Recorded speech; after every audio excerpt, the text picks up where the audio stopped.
Abhimanyu, the 16-years-old brave warrior. Abhimanyu is a warrior from the ancient Hindu epic Mahabharata. He was the son of Arjuna, the third of the Pandavas and the hero of the epic, and Subhadra, the younger sister of the revered Hindu deity Krishna. He was actually the moon god Chandra's son Varcha's reincarnate. Since Lord Vishnu wanted him to be born on earth in the Kuru bloodline, as he had a significant role to play in Mahabharata and in particular the Kurukshetra War.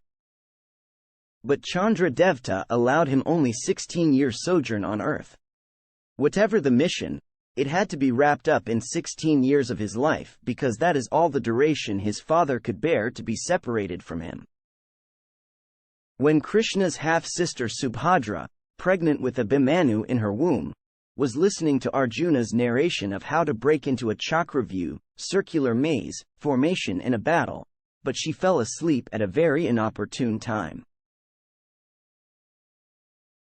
She dozed off only as Arjuna began to narrate how to come out of a chakravyuh alive and unharmed. Only two people in the universe knew how to breach the chakravyuh that Guru Dronacharya was expert at creating. Abhimanyu had heard and imbibed only the entry part of it. The crucial part of escape was missing. In the 13th day of Kurukshetra battle, Dronacharya out a plan into action on the battlefield such that Arjuna and his charioteer Lord Krishna were diverted to another faraway part of the battlefield, chasing the Samasaptakas. On the other hand, the chakravyuh formation turned so lethal that it threatened to swallow the entire Pandava army. Something had to be done quickly. The Pandavas decided to back Abhimanyu into the chakravyuh and take on the Kuru might.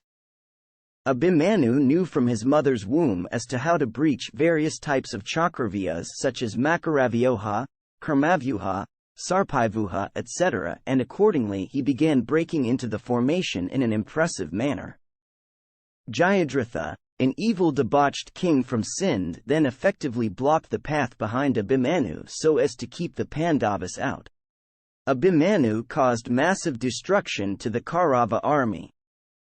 He defeated Dronacharya, Kripacharya, Drona's son Ashwathama, the eldest of Kauravas Duryodhana, King Salya, Duryodhana's brother Dusasana, Burasrava, Duryodhana's son Lakshmana, Salya's son Rukmaratha, Kritavarma's son Matrikavata, and many other warriors were killed by this lone warrior who came in blazing like a thunderbolt.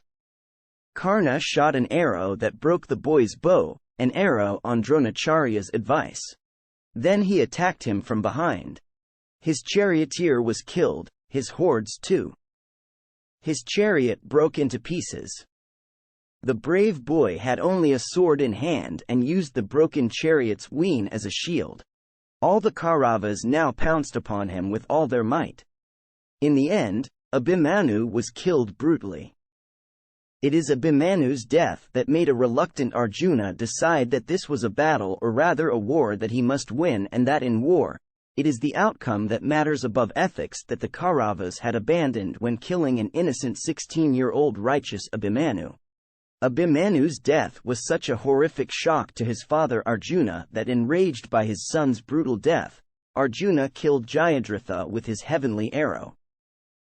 Lord Sri Krishna had known all along that Abhimanyu's death would act as a trigger and a turning point in the war, and it would turn the tide in the Pandavas' favor. Until that point, the Pandavas had followed all ethics of war and had not used their full potential. By killing Abhimanyu through deceit, the Kauravas committed a major breach in the ethics and code of war that was incumbent upon all Yadavas, warriors. Now the gloves were off on the part of the Pandavas, and Arjuna vowed and ensured that Jayadratha died a horrific death. Fired by a hunger for revenge, Arjun and the Pandavas finished off every evil person who had targeted Abhimanyu. Abhimanyu's wife Uttara, the Matsya princess, is pregnant when Abhimanyu dies on the battlefield. Krishna saves her and her baby when Dronacharya's son Ashwathama fires a Brahmastra at her in revenge. Abhimanyu's son Parikshit is later born a stillborn child that Lord Krishna revives. Parikshit succeeds the Pandavas as the king when they leave everything to go to the Himalayas forever. Thanks for watching.